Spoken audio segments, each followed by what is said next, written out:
Thank you. So today I'm going to talk about our SDN and open networking deployment, kind of the journey that we went through and how we ended up deploying open networking and SDN across our company, and then taking it further once we had deployed in the data center. A little bit of overview here, just kind of what I just talked about. So an overview of our company. Steelcase is a 100-plus-year-old company. We do about $3.4 billion in revenue. We're the #1 manufacturer of office furniture.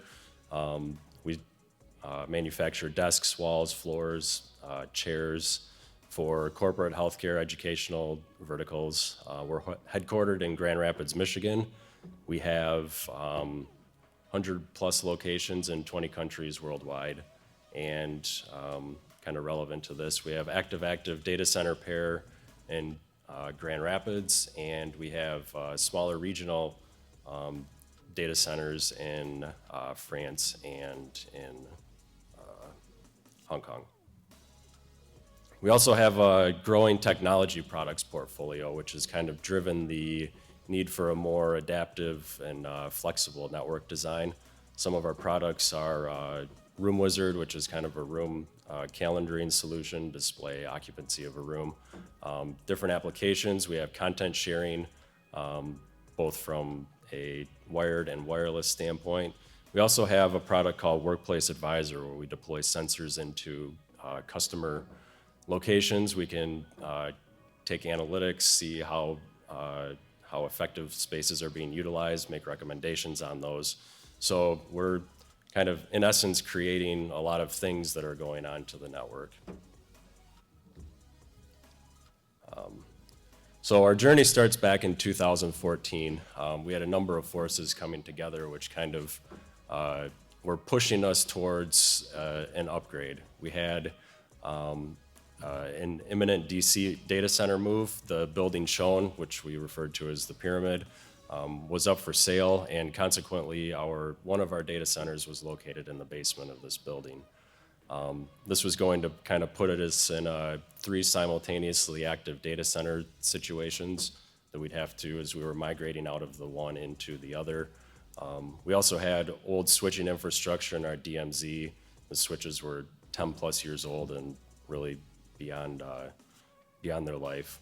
We're looking to kind of reduce latency and also get some performance gains across the network as well. And our server infrastructure was more aggressively moving from a 1 gig to a 10 gig infrastructure. We had some 10 gig interfaces, but we had hit capacity on those interfaces, and we were in need of many more of them coming onto the network. In addition, we were looking to get more analytics and visibility out of our network. We had situations where we'd get calls and applications would say, hey, something happened 2 days ago between 2:03 and 2:04 p.m. Do you know what was going on? Well, we could look at our standard tools and look at kind of port utilization. Well, we don't really see much of anything going on. We'll try to catch it next time. We were looking for a more simplified network design. We had Ethernet over MPLS-based solution at the time. Uptime, flexibility, and architecture. We had your traditional modular-based core distribution access model. We had different modules for our DMZ, and these were hardware-based. So we were looking for more flexibility in that design, as well as creating more uptime. Our maintenance windows were shrinking, and doing upgrades or any maintenance on this equipment, we were looking to kind of reduce the amount of time that it took to do that, and of course cost. So in this time frame, we had been exploring solutions with our incumbent switch manufacturer. They were kind of in between 2 different design or 2 different solutions, kind of more your standard hardware-based, and also kind of more of a SDN type solution, which is what everybody seemed to be moving towards, but they hadn't quite released that yet. At the same time that we were exploring these options, we also had a sales guy who was our Riverbed rep at the time, had moved on to a startup SDN company, and he called on us and said, hey, do you guys want to check out kind of what our company's doing and see if it's of any relevance to you, no pressure or anything like that. So we got on a call with them, took a look at what they had to offer, and yeah, it looked interesting, but we were still kind of, I don't know, not really going down that path or pursuing that option type of thing. So we continued conversations around it, and it started to make more and more sense as we were talking about software-defined networking, the possibilities that could be afforded with it, the different model, decoupling the software from the hardware, the cost savings, the flexibility, kind of everything that we were looking for in what we were kind of our next generation data center. So as part of this process, there's a little bit of a timeline up here of what we were going as we started in here. We kind of went through some demos, some design sessions, kind of just sketching out what we'd be able to do, some proof of concepts. We were also deepening our own understanding of SDN at the time because it was kind of an ambiguous, SDN could mean many things, and just kind of defining what it meant for Steelcase in general.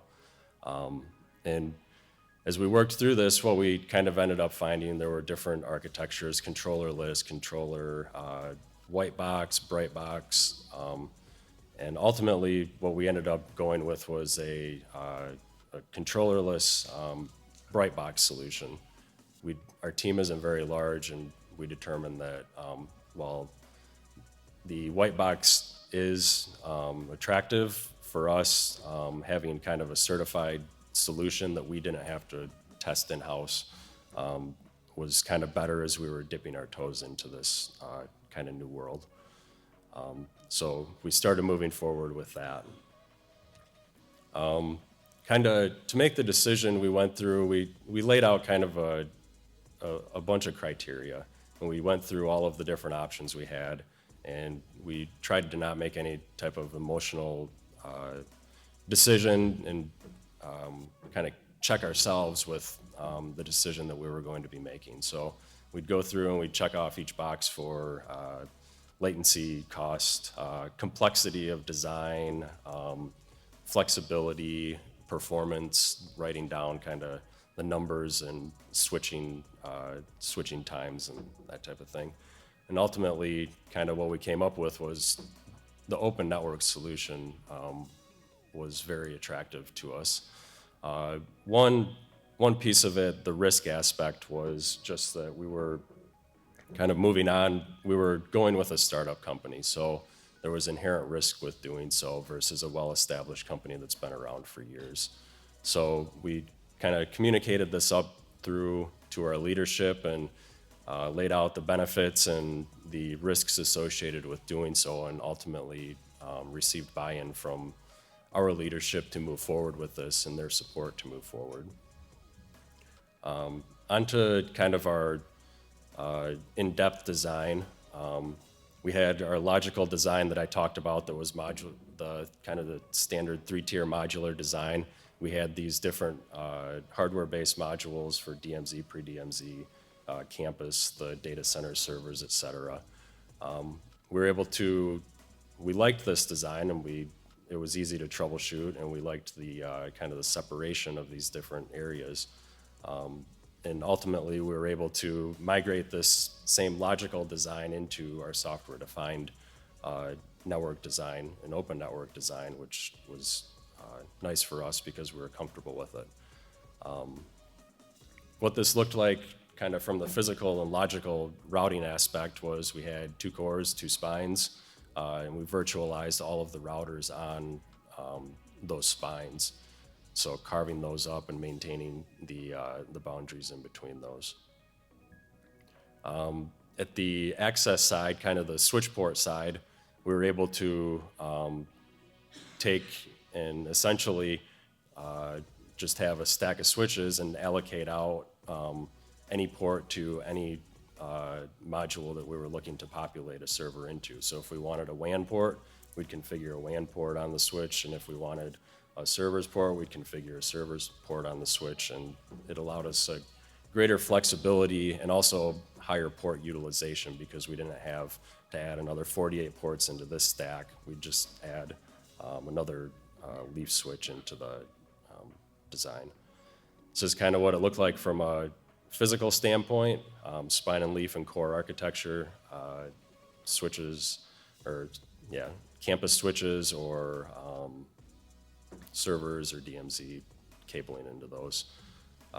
The final design for our kind of core spine, this was all of our leaves that we had, and if we had to add more capacity, we'd just add another cluster of leaves in, and we'd have ourselves another 48 ports to allocate for whatever we needed. The implementation, so we started our implementation in 2015. We did our first production cutover. We were able to somewhat limp into this because it was kind of an unknown for us at the time. So one of the nice parts of this was we kind of hooked a switch up, layer 2, spanned a VLAN over, made sure that there wasn't any disruption coming into the fabric, let that run for a little while. Then we hooked a server up on that switch, made sure that we didn't have any issues with sending traffic into the new environment and back out again. And once we had layer 2 established, then we started moving routing over. So September through November, we started migrating our routing over. We'd move kind of one module at a time, all of the gateway interfaces we'd shut them down in the legacy switching, and we'd bring them up in the new open network switching side. And we just kind of move these over one by one. As we were going through this, we ran into some problems that we had to troubleshoot. So it took us a little bit longer to get through the routing migration side of it, but it also highlighted some of the rapid development that could be achieved with the software-defined solution. We were able to experience these problems and have sometimes fixes written the same evening that we were running into the issue, if not very quickly thereafter. November, we had migrated over all of the routing. We started the physical move. We had to be out of that pyramid building at the end of November. So we were physically moving from that pyramid building into a colo facility. At this time, we're running 3 simultaneously active data centers. So we're physically moving devices over into the colo facility. And we had basically just extended the fabric into that colo facility, and we were hooking up the servers on that side. So by the end of November, we were fully moved out and took December off. January, we started migrating our other data center, the actual server connections over, and this is hundreds of connections, and we did these kind of weekends at a time in big chunks. And by April 3rd, we had completed migration of all of our server connections, all of our routing, everything was migrated over to the new platform, and we had done it in about 8 months' time, which is somewhat remarkable because there was really two network architects on the team at the time.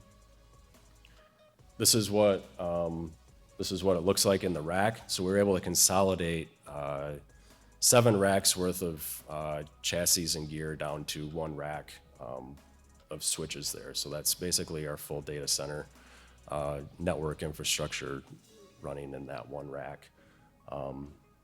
This is obviously in the colo facility represents huge space savings, and also we were able to achieve power savings as well. So kind of the good going through this implementation, we didn't have to do a forklift upgrade. We were able to kind of work our way into the migration and not cause too much heartache when migrating over to the new open network-based system. The open network-based system was much faster. The performance gains that I was talking about that we were seeking, we actually achieve those, and it was somewhat remarkable. We had the server and application guys actually came over, which I don't know if this will ever happen again in my life, but they were saying our applications are running so much faster. We're able to boot up in 15 minutes versus bring up our applications in 15 minutes versus what used to take an hour to bring everything up. So we're able to see marked improvement in start times for these applications, which was encouraging for us. Talking about the controllerless fabric versus a controller fabric, one of the we preferred the controllerless fabric, and when we were working in the controllerless fabric, being able to jump around between the switches, log into any switch, and then, oh, I gotta see what's going on over here, or pulling connection information out of the fabric while you're working in it, scripting out different command lines where you say, I want to configure every port 2 on the switch, in every switch to do for 10 gig or whatever we wanted it to do. That was beneficial to us. The analytics, being able to view the analytics that we achieved with this system were very insightful for us. We were able to turn these on, and kind of surprising, we found that we had 1 million flows every 15 minutes going through our data center network, which is a lot more than we had ever anticipated. We were also able to see the different connections and the time it took for those connections to transact across the fabric, and that's kind of end-to-end switching, routing, whatever it may be. We haven't had really any design changes since day one. We implemented, and it's kind of, we've been running it that same way. Being committed to open and industry standards, this seems to be becoming, it's more and more relevant every day, and it has been for a while now, but that was something that was definitely of benefit to us, so that we can hopefully in the future use more automation, also interop with other vendors and equipment as well. Some other considerations are just kind of any virtualization or clustering kind of obscures some of your troubleshooting ability. It makes it a little more difficult to maybe discover where a problem truly lies. Consideration, just kind of the shifting risk profile from the hardware to the software, and where that risk lies. And then test network, we didn't have a test network really prior to bringing this solution online, but through this process, and it's no indictment on the product itself, but we brought in, we were able to get ourselves a test network, and with the rapid update cycles that we're seeing now, it just was kind of an industry shift for us. We ran the same code on a lot of our stuff for extended periods, and now it's more getting the code in, there's new features you want, there's new fixes, and you need to be able to run it through test network, and that was just a benefit to us. So once we got the data center implemented, we continued on down this path, implementing more open network-based solutions in the company. So we soon thereafter replaced our internet routers. Our Munich Innovation Center opened up in October 2016. We deployed a slimmed down version of the core, so that they'd have more higher performance for where we were doing innovation in Europe. And also we had some ideas around possibly doing some sort of stretch fabric across the ocean, and maybe bringing together our Grand Rapids site and the Munich site. And lastly, an IoT VXLAN overlay, which I'll get a little bit more into here, last year. So our IoT network, we kind of, as we were deploying our IoT ourselves, we wanted to segment this stuff out, and we were trying to figure out how best to do it in a flexible way. We started somewhat down a VRF path, but we found that that was going to be fairly intrusive to our WAN, and we were deploying a new SD-WAN solution at the time as well. And by the time we got that deployed, we said, well, on the WAN, we're going to leverage the SD-WAN solution, but in Grand Rapids, we have a number of buildings that are dark fiber connected. So we started playing around with some VXLAN and kind of doing some network slicing type things. And ultimately, what we decided to do in Grand Rapids on our campuses was do kind of a VXLAN overlay between the plants and the headquarters and our innovation center. And this allowed us, there were some weird layer 2 things that people had been wanting, requests that had come in. And we were now able to fulfill these. We could build a layer 2 adjacency between two separate buildings rather quickly, and also keep it segmented off of the network. And that's highlighted here. So looking forward, we are currently in the process of kind of our data center 2.0 deployment. We're doing a second generation upgrade of the hardware underneath the software. And we're running this in pre-prod doing testing. So this design brings in 10 gig, 100 gig connections, and it'll give us an improved redundancy and reduce fiber runs between the two data centers. That's why you see 2 spines in there. So that's 2 spines in each data center. That's to allow us both improve redundancy and reduce the number of links that we have to do between the data centers, and also help with some sub-second failover times.